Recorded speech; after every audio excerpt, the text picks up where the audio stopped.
പ്രധാന വാർത്ത 2020-ൽ പൊട്ടിത്തെറി. ആഗോള നേതാവ് സംസ്ഥാന കമ്മിറ്റി അംഗം അഖിൽ മാരാർ പാർട്ടി വിട്ടു. ഓഹോ, അപ്പൊ ഇതിവിടെ ഏൽക്കൂല. അതങ്ങനെ അല്പന ഐശ്വര്യം കിട്ടി അർദ്ധരാത്രിക്ക് കൊട പിടിക്കും ഇതുപോലെ സോഷ്യൽ മീഡിയയിൽ ഏറ്റവും കൂടുതൽ നിറഞ്ഞു ഒരാളാണ് ഞാൻ. ആര് പറയുന്നു? ഞാൻ കേട്ടിട്ടില്ലല്ലോ. അസൂയ കൊണ്ട് പലരും പറയാറില്ല, അതുകൊണ്ട് ഞാൻ സ്വയം പറയുന്നു. My career, my income, my credibility, my word, and have all been affected because of this. എന്റെ അനന്ത താനും മണ്ടന്മാരെ പോലെ സംസാരിക്കാൻ തുടങ്ങി. സാറിന്റെ കൂടെ കൂടെ പിന്നെ ഞാൻ ഇങ്ങനെ ആയത്. കൂട്ടം കെട്ടി നായ്ക്ക് തീട്ടം പോലും കിട്ടൂല എന്ന് പണ്ട് എന്റെ ഉമ്മ പറഞ്ഞിട്ടുണ്ട്. അതെത്ര ശരിയാ. ഇത് കണ്ടോ, ഇപ്പൊ 10 പൈസക്ക് പോലും ഗതിയില്ലാതായി. അല്ല, എന്തൊക്കെയായിരുന്നു നിങ്ങളുടെ ആഗ്രഹം? ഞാൻ രാഷ്ട്രീയം പറയാൻ ആഗ്രഹിച്ച ആളാണ്, ജനങ്ങൾക്ക് വേണ്ടി പ്രവർത്തിക്കാൻ ആഗ്രഹിച്ച ആളാണ്. അത് നേരാവാനാണ് വഴി. പറഞ്ഞില്ല എന്നേ ഉള്ളൂ. എന്തിനാ ഞാൻ എന്നെ തന്നെ വെറുതെ ഇങ്ങനെ പൊക്കി പറയണേ? ഒരുപാട് ത്യാഗങ്ങൾ സഹിച്ച മനുഷ്യ ജന്മമാണ്. പുണ്യജന്മങ്ങൾക്ക് ലഭിക്കുന്ന പൂർവ്വജന്മ സാഫല്യമാണ്. ജനങ്ങളുടെ ആഗ്രഹങ്ങൾക്ക് വഴങ്ങിക്കൊടുക്കുന്ന രാഷ്ട്രീയ പാരമ്പര്യമാണ് എനിക്കുള്ളത്. ജയിച്ച MLA കൊണ്ട് ഈ നാടിന് എന്താ ഗുണം? നിങ്ങൾ എന്താ ഒന്നും മിണ്ടാത്തേ? അങ്ങേര് തിരുവനന്തപുരത്ത് ചുമ്മാ അലഞ്ഞിരിഞ്ഞ് നടക്കുകയാണ്. തോറ്റു കഴിഞ്ഞാൽ എന്നെപ്പോലുള്ളവർക്ക് ഈ നിയോജകമണ്ഡലത്തിൽ പല നല്ല കർമ്മ പരിപാടികളും ചെയ്യാൻ സാധിക്കും. സത്യം പറഞ്ഞാൽ ഈ ആവശ്യങ്ങൾക്കായി തെരഞ്ഞെടുപ്പിൽ ഞാൻ മനഃപൂർവ്വം തോറ്റു കൊടുക്കുന്നതാണ്. സിനിമാ മേഖലയിൽ നിന്നും മറ്റിതര മേഖലയിൽ നിന്നും കിട്ടുന്ന വരുമാനം വേണ്ട എന്ന് വെച്ചുകൊണ്ട് പരിപൂർണ്ണമായും ജനങ്ങൾക്കിടയിൽ ഇറങ്ങണമെന്ന് ആഗ്രഹിച്ച ഒരാളാണ്. പണിയെ കുറിച്ച് എന്നെ ഓർമ്മിപ്പിക്കല്ലേ. നാട്ടുകാരുടെ മുഖത്ത് എങ്ങനെ നോക്കും? അതിന് നീ നാട്ടുകാരുടെ മുഖത്ത് നോക്കാറില്ലല്ലോ. ഈ നാട്ടുകാരെങ്ങനെ നിന്റെ മുഖത്ത് നോക്കുന്നു? പലരും പറഞ്ഞു അഖിലൊക്കെ 2020 വന്നപ്പോഴത്തേക്ക് ഞങ്ങൾക്ക് തോന്നി കൊള്ളാം. ആർക്കാണ് ഇങ്ങനെയൊക്കെ തോന്നിയത്?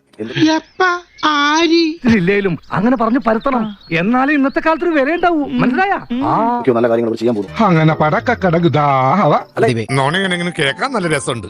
വരുമാനം വരുന്നത് അവസാനിച്ചു. ഇന്ത്യയിലേക്ക് പോയതിനു ശേഷം എനിക്ക് പല വരുമാനങ്ങളും അവസാനിച്ചു. അപ്പൊ വരുമാനം വരുന്ന വിചാരിച്ചിട്ട് പോയതാണല്ലേ?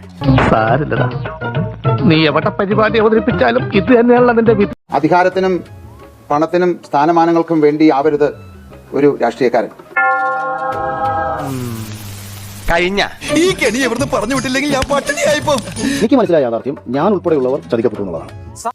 എന്നാൽ ഒരുത്തന് ഇടി കൊടുക്കാനുണ്ട്. ആർക്ക്? ആ കുഞ്ഞുകുട്ടന്. എല്ലാത്തിനും കാരണം അവനാ. എന്നെന്തിനെ പൊക്കി പറയണേ?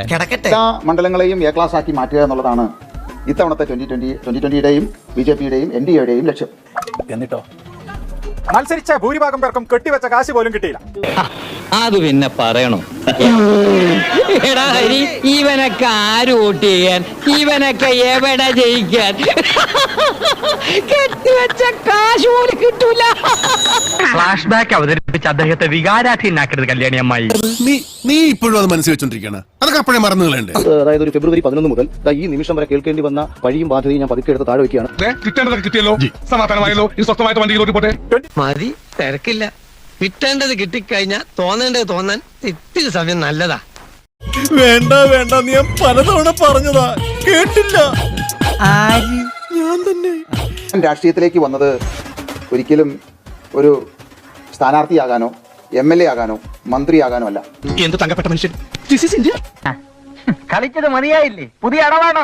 ഏതെങ്കിലും സ്ഥാനാർത്ഥികളെ എവിടെയെങ്കിലും കേട്ട് മത്സരിപ്പിച്ച് BJP-യിൽ നിന്ന് ഫണ്ട് വാങ്ങുക, തെരഞ്ഞെടുപ്പ് കഴിയുന്നതോടുകൂടി അടുത്ത തെരഞ്ഞെടുപ്പിലേക്ക് വണ്ടി ഓടിക്കുക. എഴുതി വെച്ചിട്ടുണ്ടോ ഞാനൊരു വിവരം കെട്ടവനാണെന്ന്?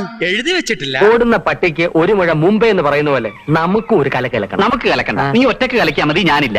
എന്താ, നിനക്ക് എന്നെ വിശ്വാസമില്ലേ? ഇല്ല. അദ്ദേഹത്തിനെ അങ്ങനെ മുതിർന്ന ഒരാളൊന്നുമല്ല, ചിലപ്പോൾ എന്നെക്കാൾ ഇളയ ഒരാളായിരിക്കും. പക്ഷേ ഞാൻ വളരെ മഹാനാണെന്നും നല്ല മനുഷ്യനാണെന്നും പുള്ളിനെ തിരുത്തി പറയും.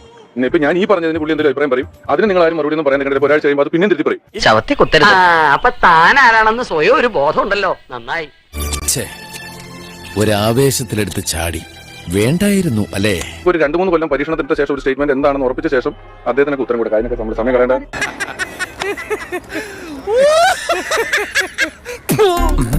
അതുകൊണ്ടല്ല, അതിന്റേതായ ചില അഹംഭാവങ്ങളൊക്കെ എനിക്കുണ്ട്. ജനത്തെ പറ്റിക്കുന്നത് അത് തന്നെയാണല്ലോ അതിന്റെ പ്രശ്നം. മണ്ടൻ കുടാപ്പി, നീ എന്നെ കൂടുതൽ മണ്ടനാക്കാടാ. ഒരു ചുവന്ന സ്വിച്ച് കാണുന്നുണ്ടോ? കാണുന്നുണ്ട്.